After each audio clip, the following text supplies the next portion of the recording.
Chapter 1. Leadership and Success Are Your Birthright. The case study, Blake Davis, shares that he is just a regular person who luckily learned some secrets that he applied to become very successful in his business. He stated that he will give us everything he learned so that we can also work towards being very successful. He stated that the lessons will be given carefully and promises us honesty. He adds that the lessons we will learn will cause our careers to take off and bring out the best in us. Blake Davis introduces himself, stating that he was born in Milwaukee and has lived in New York City almost all his life. His parents were kind and down-to-earth people, and they always did the best they could. And Blake believed that the best you can do is all you can do, and worrying about what you cannot do is a platform for illness. He had a good childhood, but all changed when his parents were killed. He lost all focus. In his early 20s, he didn't care much about anything and was always changing jobs. He took the jobs as just a way to pass time instead of taking them as a way to develop himself. He enlisted in the army and was sent to the war in Iraq. His experiences hurt him to this day. He witnessed his friends get killed and young soldiers scarred for life. Blake Davis escaped physical damage but carried the battle scars everywhere he went. When he came home from war, he realized that he was alone again. Society had forgotten him. He was scared for no reason. Terrifying scenes from war replayed in his head. He felt his life had no purpose and sometimes wished for death. But one of the best gifts his parents ever gave him while they were alive was the love of learning, especially through books. Books are a unit to self-education, and Blake sees self-education as an important survival tactic. So he just decided to work at a bookshop in Soho. He had a negative attitude and poor work ethic, and this led to him being constantly reprimanded by his manager. But he loved books, and the customers were fond of him, so he wasn't fired. One random day, a stranger met him at the bookstore and taught him lessons that gave him a new mindset, exposing him to a new way of working and of being. So now that Blake is now 29, he states that he has more success than he could have ever imagined. He understands that in the midst of difficulty, there is opportunity, and that we are all made to succeed in both work and life.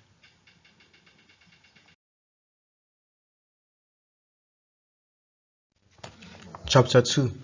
My meeting with a leadership mentor. On a Monday morning at Blake's workplace, an old man with tattered clothes yet new shoes tapped Blake. His name was Tommy Flynn. He told Blake that he knew his father, Oscar, and Oscar had told Tommy that he knew that Blake had potential but needed someone to show him how to get to his best. Tommy stated that getting lost along your path is a part of finding the path you're meant to be on. He told Blake that life has had to break him down so that he could be rebuilt better. Tommy introduced the concept of leading without a title to Blake. He stated that growing and developing the leadership talents of every employee in an organization is the only way a company can survive. Regardless of our titles, we all need to demonstrate leadership.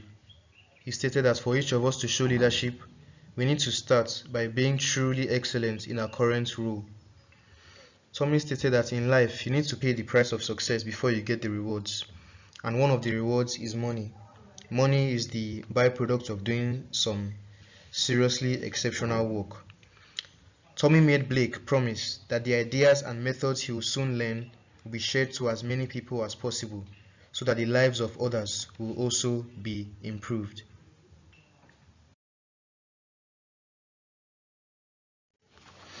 Chapter 3. The Sad Costs of Mediocrity and the spectacular rewards of leadership mastery.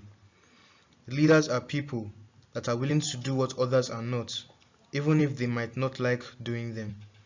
To arrive at our greatest lives, it is very important to demonstrate leadership in our health, within our loved ones, concerning our finances, and in our communities. The basis is self-leadership. If you can't lead yourself, you can't lead anyone around you. Tommy believed that aside life's pettiness, the central purpose of life is whether you got to know your inner leader, and if you did, whether you had the bravery to allow it to offer its gifts to the world around you.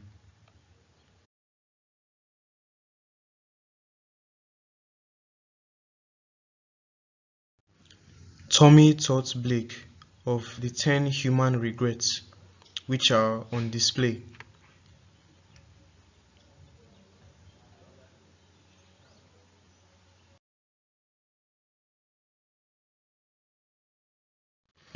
Then, Tommy taught Blake of the rewards that are guaranteed for those that embrace the philosophy that he's been sharing, which are on display.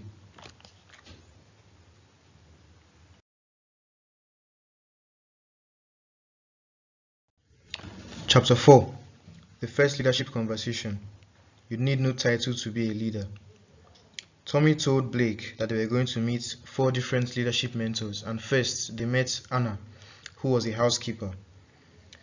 She stated that success is created through conscious choice, and it's the eventual and inevitable consequence of superior decision making.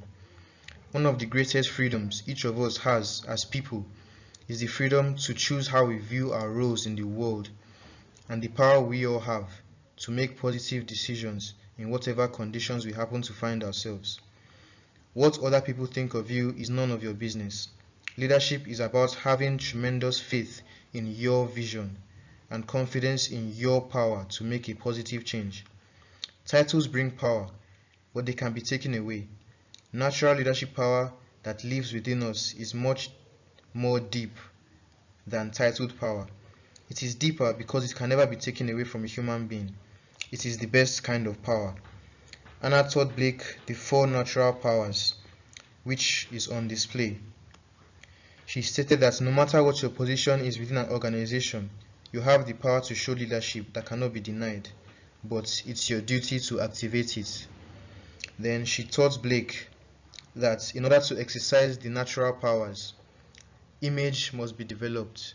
Image is an acronym with I standing for innovation, M for mastery, A for authenticity, G for guts, and E for ethics.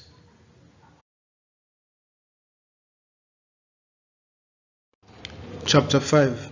The second leadership conversation. Turbulent times build great leaders.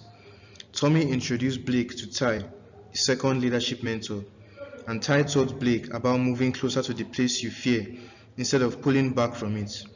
When you relax into it and embrace all your fears, remarkable things start to happen. When you consistently move closer to what you are resisting, you become more powerful in the way you lead a life. He also taught Blake that during difficult times, you discover your weaknesses and learn about what was limiting them so that you can change your tactic to becoming more effective and profitable. Ty taught Blake another philosophy using the acronym SPARK, which is on display.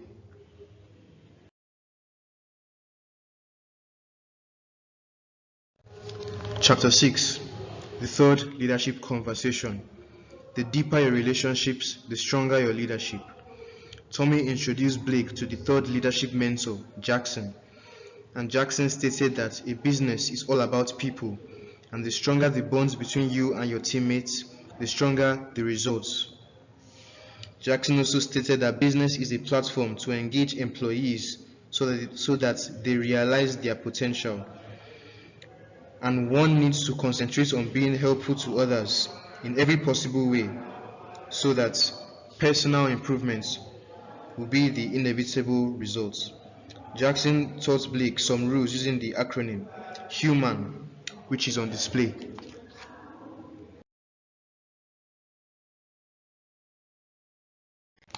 Chapter 7. The fourth leadership conversation. To be a great leader, first become a great person. Tommy introduced Blake to the fourth leadership mentor, Jet.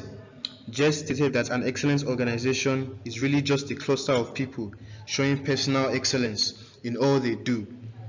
And to become an extraordinary leader without a title, you must start by commitment to becoming an extraordinary person. Jet taught Blake an acronym, SHINE, which is on display.